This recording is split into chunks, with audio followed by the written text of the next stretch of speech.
gold. It's a word that whispers of fortune, a fever that infected a nation.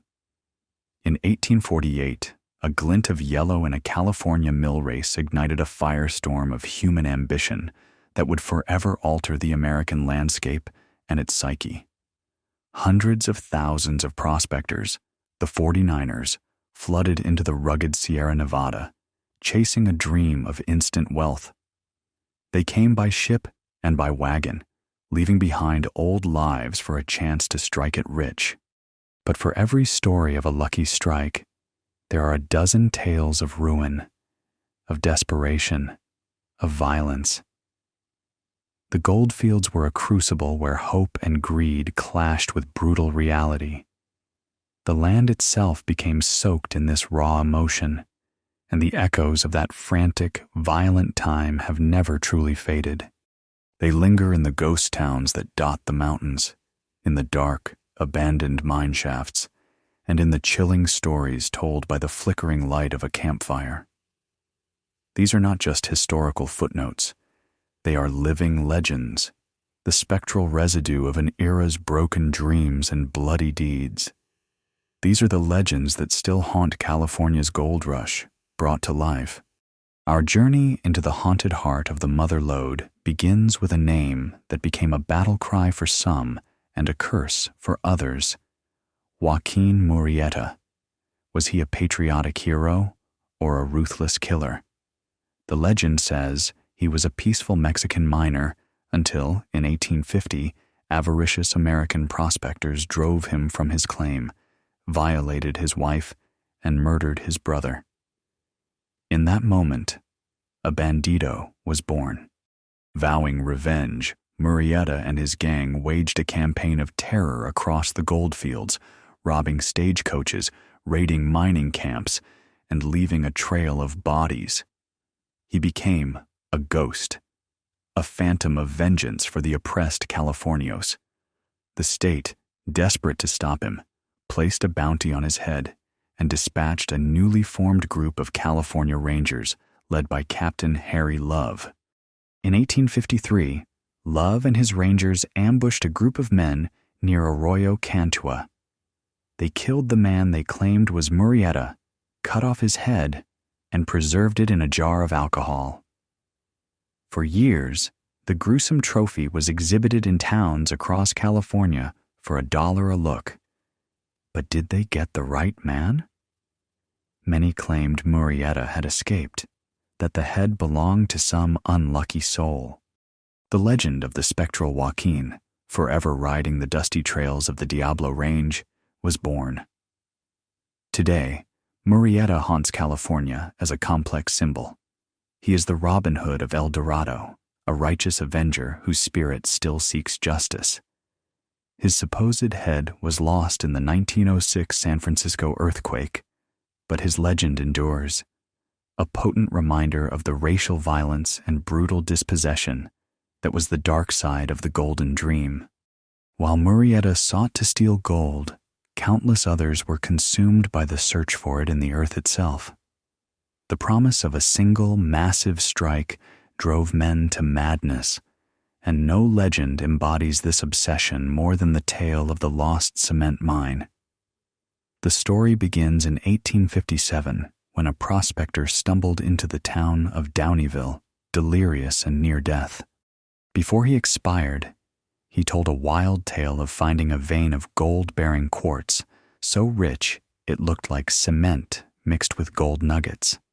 He gave vague directions, a location somewhere east of the Sierra Crest, near a uniquely shaped peak and a series of lakes. He died, and the fever for his lost mine began. For decades, prospectors scoured the eastern Sierra, a vast, unforgiving wilderness. The legend grew with each telling. A man named Gid Whiteman claimed to have found it, only to be killed in a Paiute raid before he could return. Another story tells of 3 German miners who worked the mine in secret, shipping their gold out until 2 of them killed the third in a dispute, and the survivors vanished. The mine became a ghost, a shimmering mirage of wealth that was always just over the next ridge. Maps were drawn, hoaxes were perpetrated, and lives were lost in the brutal landscape. Today, the legend of the lost cement mine still haunts the high country between Mammoth Lakes and the Nevada border. Hikers and backpackers in the Ansel Adams Wilderness still keep an eye out for that strange gold-flecked quartz. The search for the mine has become a part of the region's folklore, a testament to the enduring power of gold fever. It represents the ultimate gamble of the gold rush, the belief that unimaginable fortune is out there, waiting in the wilderness, a treasure that remains tantalizingly, maddeningly lost. The search for gold didn't just create legends, it created entire towns that, once the gold ran out, became legends themselves. None is more potent or more haunted than Bodie. In the 1870s, what started as a small mining camp exploded into a full-blown boomtown high in the mountains east of Yosemite. With a population of nearly 10,000, Bodie was the definition of wild. It had dozens of saloons, a notorious red-light district, and a reputation for violence. Shootouts were a daily occurrence. The saying went that a resident, upon learning their family was moving to Bodie, prayed, "Goodbye, God, I'm going to Bodie." But the gold didn't last forever. By the early 20th century, the mines were failing, and the population dwindled.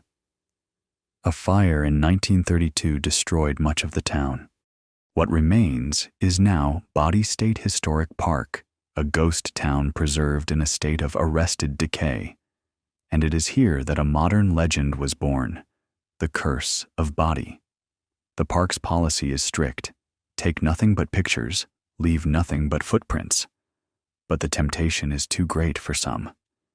Visitors pocket old nails, shards of colored glass, or pieces of wood, and that's when the curse strikes. Park rangers have received hundreds of letters over the years from guilt-ridden visitors begging to return stolen items. The letters detail an unbelievable string of bad luck that began the moment they took their souvenir. Car accidents, job losses, debilitating illnesses, broken relationships. They mail back the artifacts, often with a handwritten apology to the ghosts of Bodie, hoping to appease the spirits and lift the curse.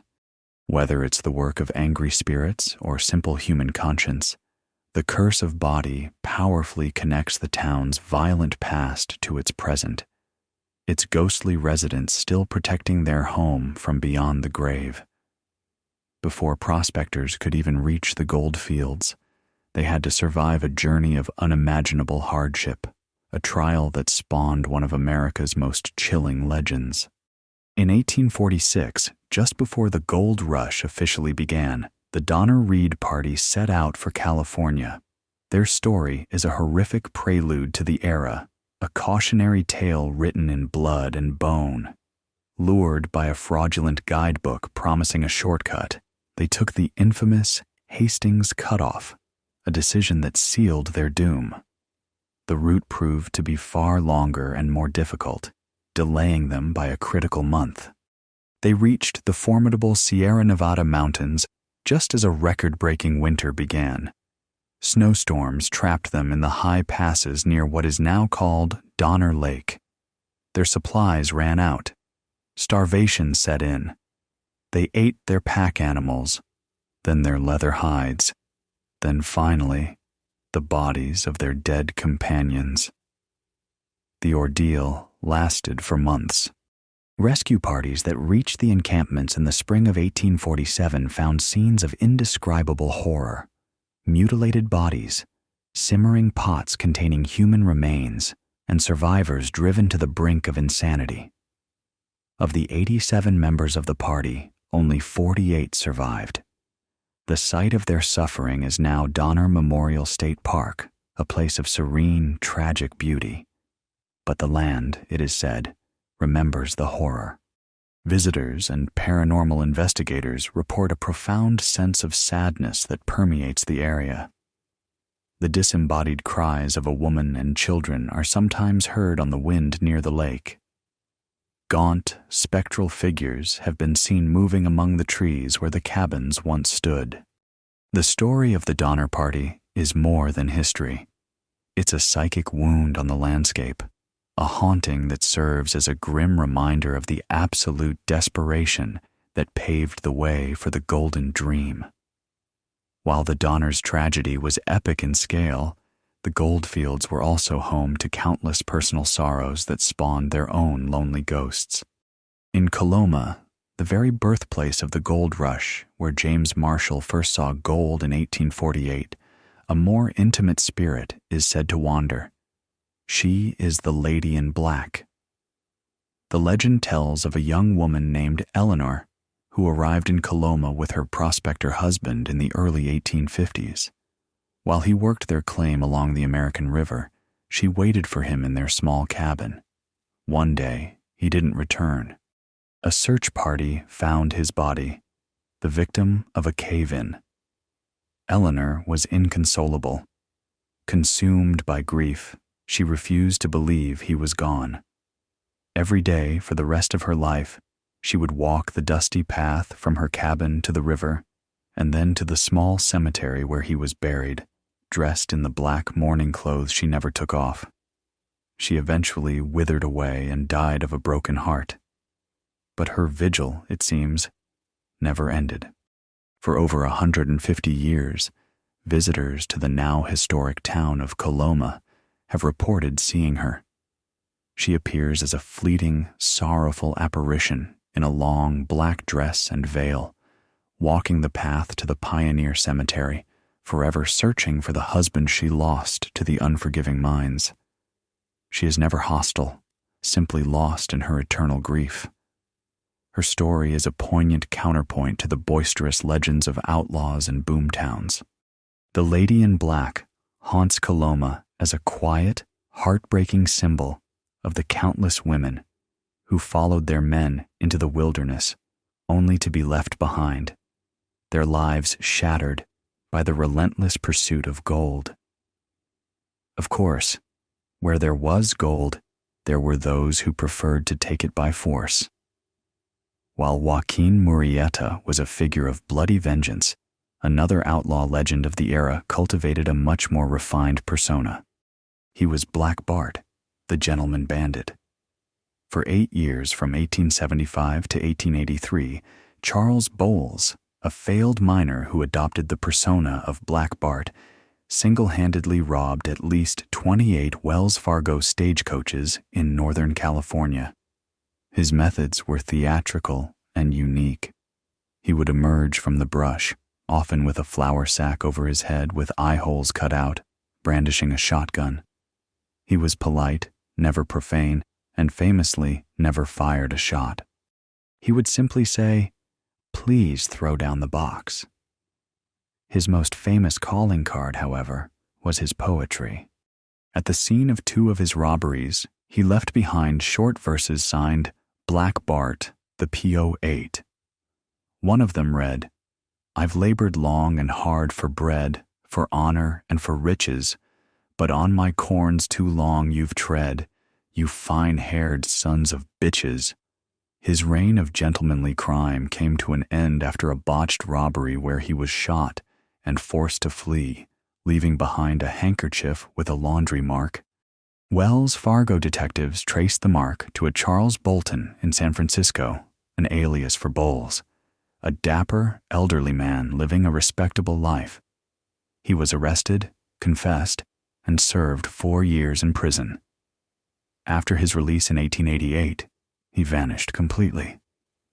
Today, the legend of Black Bart haunts the old stagecoach roads of the Mother Lode not as a terrifying specter, but as a charming rogue. Caves throughout the region are rumored to be his hideouts.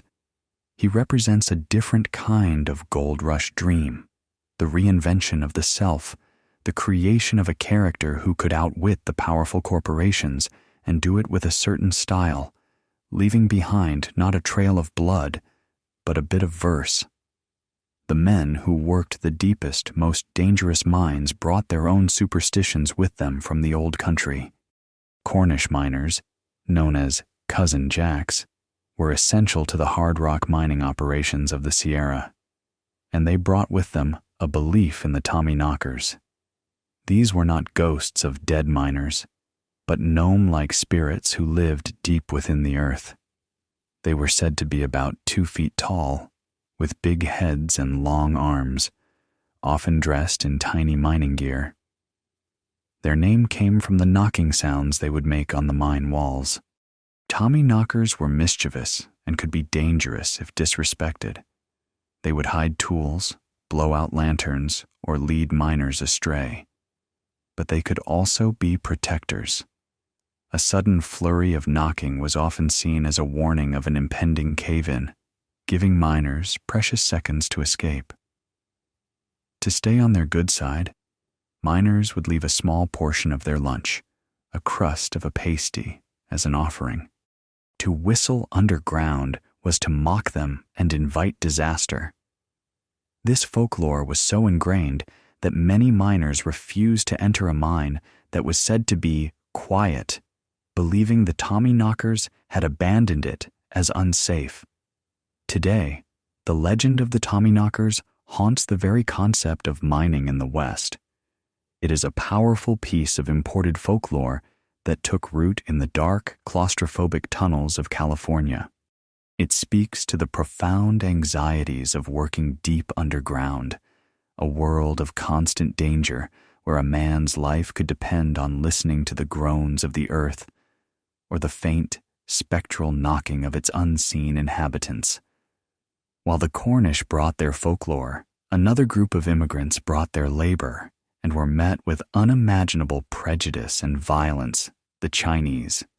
Tens of thousands of Chinese men came to California, or Gamsan, Gold Mountain, seeking their fortune. They were incredibly industrious, often working claims abandoned by white miners and making them profitable. This success bred resentment and racism. They were subjected to special taxes, driven from their claims, and were victims of brutal mob violence. In the tunnels and mining camps around towns like Weaverville and Auburn, countless Chinese miners died, their deaths often unrecorded and their bodies buried in unmarked graves. It is from this deep well of injustice that the legends of their ghosts arise. All across the Mother Lode, stories persist of spectral figures seen in the old mining districts. They appear as wispy, gaunt men in traditional Chinese clothing, still working the land with spectral picks and shovels, or wandering the hillsides with a lost and sorrowful air. In some of the deeper, abandoned tunnels, people report hearing the faint sounds of a language they don't understand, or the clinking of tools where no one should be. These are not the celebrated ghosts of famous outlaws. They are the anonymous spirits of the forgotten, their restless energy a testament to the brutal racism that was an integral part of the gold rush. They haunt the land as a constant, quiet reminder of the immense human cost paid by those who built Gold Mountain but were denied its treasures.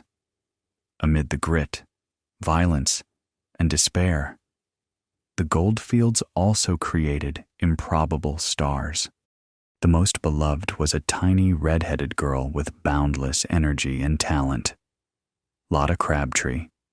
Arriving in California as a child in 1853, Lotta was taught to dance and sing by a neighbor, the infamous Lola Montez. By the age of 8, she was a sensation. Miss Lotta, the San Francisco favorite, performing jigs and ballads on makeshift stages in rowdy mining camps. The grizzled, lonely miners adored her. They would shower the stage with coins and gold nuggets, which her mother would diligently collect in an apron. Lotta was a spark of joy in a grim world, a symbol of innocence and hope. She went on to become one of the wealthiest and most famous actresses in America, but she never forgot her beginnings. She left a significant portion of her fortune, worth millions, to charities, including a fund for veterans of World War I. But her legend in the gold country is a ghostly one. She is said to haunt the places she loved. At the Holbrook Hotel in Grass Valley, a place she often stayed, guests and staff report seeing the apparition of a young girl with red hair dancing in the halls. Her laughter is sometimes heard, and objects are known to move on their own in the room she favored. Lotta's ghost is not a tragic one. It's playful, a joyful echo of the little girl who captivated the hearts of thousands of rough miners. She haunts the gold rush not as a warning or a sorrow, but as a reminder that even in the harshest of places, art and laughter could flourish, leaving a legacy as golden as any nugget pulled from the ground. Justice in the gold fields was often swift, brutal, and public. In San Diego, which boomed as a supply port for the southern mines, this rough justice left behind one of California's most famously haunted locations, the Whaley House. The haunting begins on the land itself, before the house was even built. In 1852, the site was used for public hangings. A tall, lanky horse thief, known as Yankee Jim Robinson, was convicted and sentenced to die. The execution was botched. The gallows were set too low, and when the cart was pulled away, Yankee Jim's feet still touched the ground. He strangled slowly and horribly for nearly an hour before he finally died, swinging back and forth. A few years later, a prosperous businessman named Thomas Whaley, seemingly untroubled by the land's grim history, bought the property and built a magnificent brick home for his family, partially on the very spot where Yankee Jim had died. From that point on, the family was beset by tragedy and paranormal activity. They would hear the heavy, phantom footsteps of a large man stomping through the house, which they attributed to the ghost of Yankee Jim. The family's own sorrows soon added new layers to the haunting. Their infant son died of scarlet fever in the house. Their daughter Violet, despondent after a divorce, took her own life there. Thomas and his wife Anna also died within its walls. Today, the Whaley House is a museum and is widely considered one of the most haunted places in America. The ghost of Yankee Jim is still reported, his spectral footsteps a common occurrence. But he is joined by the Whaley family themselves. Apparitions of Thomas and Anna are seen, the smell of her perfume fills the air, and the sad spirit of Violet is felt as an overwhelming wave of despair. The house is a paranormal nexus, a place where the violent justice and deep personal sorrows of the gold rush era are trapped, forever haunting the home built on cursed ground. Not all the great legends of the era were about gold. Some were about treasures far older and more mysterious, whispered by prospectors as they crossed the vast deserts into California. This is the surreal and baffling legend of the Ship of the Desert. The story goes that a Spanish galleon, laden with pearls and jewels, was sailing up the Gulf of California in the 17th century. A freak tidal bore, a massive wave created by an earthquake, supposedly carried the ship far inland, up the Colorado River, and into a vast ancient lake known as Lake Cahuilla. When the waters receded, the ship was left stranded, high and dry, in the middle of what is now the Salton Sink Desert. The crew perished, but the ship and its treasure remained, slowly being buried by the shifting sands. For centuries, it was a tale told by local Native American tribes. But during the gold rush, as prospectors fanned out across the state, the story resurfaced with a vengeance. Miners, lost in the brutal desert heat, would stumble back to civilization with delirious tales of seeing the ghostly outline of a large wooden ship, its masts stark against the sky, shimmering in the heat haze. Dozens of expeditions were launched to find the Lost Pearl ship. Men died of thirst searching for it. At various times, people claimed to have found it, only to be unable to pinpoint its location again.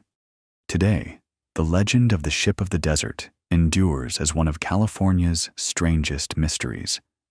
It haunts the margins of the gold rush, a bizarre fusion of maritime lore and Western treasure hunting. It is a symbol of the profound weirdness of the landscape, a place where the impossible seemed plausible, and where the fever for treasure was so strong that men were willing to chase a ghost ship across the burning sand.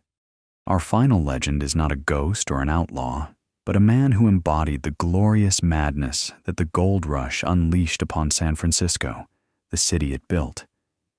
He was Joshua Norton, a failed rice speculator who, in 1859, declared himself Norton the Fur, Emperor of the United States and Protector of Mexico. At first, the city laughed, but soon San Francisco adopted him as its own. Dressed in a shabby blue military uniform with gold epaulets, carrying a walking stick, Emperor Norton would patrol the city streets, inspecting public works, settling disputes, and issuing imperial decrees in the local newspapers. He called for the construction of a bridge connecting Oakland and San Francisco, a wild fantasy that would one day become the Bay Bridge. He printed his own currency, which local restaurants and theaters happily accepted. He wasn't a vagrant. He was a beloved public figure, a living piece of performance art who reflected the city's eccentric, tolerant, and slightly unhinged character. When he died suddenly on the street in 1880, the city mourned. His funeral was one of the largest in San Francisco's history, with an estimated 10,000 people from all walks of life turning out to pay their respects to their fallen emperor. Today, Emperor Norton haunts the city he loved as its most cherished legend. He represents the soul of Gold Rush San Francisco, a place of audacious dreams, second chances, and a profound appreciation for glorious, magnificent failure. People still leave flowers and notes at his grave in Woodlawn Cemetery, and tour guides tell tales of his benevolent spirit still inspecting the city, a poignant, imperial ghost from an era when a man could lose a fortune in rice and gain an empire in return. If you enjoyed this journey into the haunted history of the gold rush, please click the like button and don't forget to subscribe to the channel for more explorations into the legends that shape our world. See you in the next one.